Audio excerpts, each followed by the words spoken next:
Agartala smart সিটির উন্নয়নমূলক কাজ এবং নাগরিক পরিষেবার বাস্তব চিত্র খতিয়ে দেখতে শনিবার শহরের বিভিন্ন রাস্তা ও ড্রেন সরেজমিনে পরিদর্শন করলেন মুখ্যমন্ত্রী অধ্যাপক ডক্টর মানিক সাহা।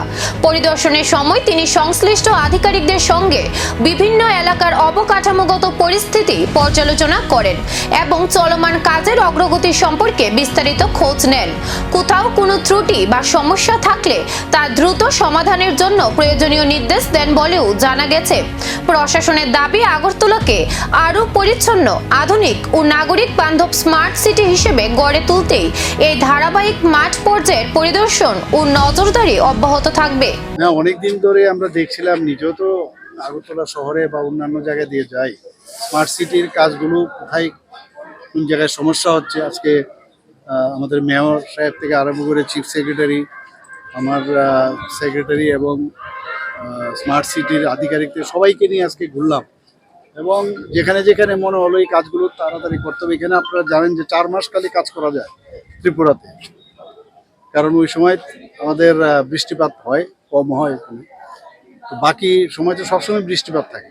তো এই জায়গায় দাঁড়িয়ে যারা কাজ করছেন তারাও একটু অসুবিধা হচ্ছে বৃষ্টির কারণে। আমি বললাম যে কোনো টেকনোলজি ব্যবহার করে তাড়াতাড়ি বৃষ্টি কখন হচ্ছে বা না হচ্ছে এগুলো জেনে কাজগুলো যাতে তাড়াতাড়ি সম্ভব সেগুলো করা হয়। মোটামুটি কবে নাগাদ শেষ হবে? আমি তো 2-3 ঘন্টা আমি ঘুরলাম, অনেক জায়গায় যা দেখালো ওরা যে অনেক জায়গায় কমপ্লিশনও হয়েছে, খালি ব্ল্যাকটপ দেওয়ার কিছু কিছু জায়গায় বাকি রয়েছে। এখন বৃষ্টির মধ্যে ব্ল্যাকটপ দিতে ওরা চাইছে না, কারণ ব্ল্যাকটপ এখন দিলে থাকবে না। তো পুজোর আগে তো কমপ্লিট হয়ে যাবে ওরা বলছে।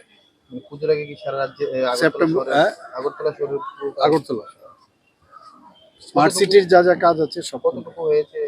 না, আমাকে তো সব দেখালো উপরের, খালি আমি বললাম তাও মোটরেবল যেন হয়, যে গর্ত গর্ত আছে এগুলো যেন বন্ধ করে, মোটরেবল যেন করে। অনেক কাজ আছে যে যেহেতু সময় সাপেক্ষ বা অনেক সময় লাইন নেবে, 8-8টা সেই পাইপ লাগিয়েছে, এক একটা পাইপের মধ্যে এক এক ধরনের লাইন যাবে। এসব যে ইলেকট্রিসিটির পোল এগুলো থাকবে না, অন্যান্য পোল। তো এগুলো যখন করতে গেলে সময় লাগে, কিন্তু বৃষ্টির কারণে সমস্যা। কিন্তু ওনারা বলছেন, এবং আমি যাওয়াতে এবং সবাইকে নিয়ে যাওয়াতে একটা সুবিধা হয়েছে, আমি নিজেও চিহ্নিত করতে পেরেছি কোন কোন জায়গাগুলো সমস্যা। আমি আশা করি এগুলো কমপ্লিট হয়ে যাবে। পূজার আগে কি পূজার আগে তো করবেই।